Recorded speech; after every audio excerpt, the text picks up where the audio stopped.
So here's a quick tour of the Belmont bag. The style number is 9088 and this particular bag was made in 1997. And as you can see, it's black with this nice brass hardware. And it also has some purse feet on the bottom. So I'll go ahead and give you another look at the bag. There's the side. It does have a little bit of dryness on the corners here, but nothing too significant. It's got this nice slip pocket in the back, and it does have a little kind of worn area right here, but it's not super noticeable. It's still, I would say, in really good condition for a vintage bag. And here's the back again. It has a couple spots on the bottom. Not too bad. Oops. And this bag, I really like this style. I think it's stunning.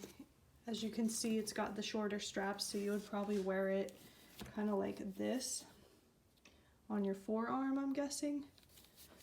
And I think it would look really cute, like with a nice, more formal outfit. Kind of like another option instead of a clutch is how I would look at it. I guess you could also use it as an everyday bag. It's a nice medium size, so you can of course fit the essentials plus whatever else, almost like a book or something would also fit inside here, or a little notebook. Alright, so I'll go ahead and open it now. So I cleaned it and conditioned it yesterday, so it's pretty much ready to wear. It's got another pocket right here.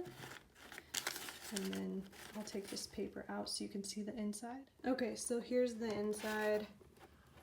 Yeah, it's too dark to really show the creed, but it is right there underneath that zipper compartment. So that's about it. I'll go ahead and link this bag below in our Etsy shop if you want to look at it, take another closer look. If you wanted to see that creed, it'll be in that listing as well. But this is a really beautiful bag. I'm guessing it probably won't last too long in the store, so it's pretty cool. But anyway, thanks for watching.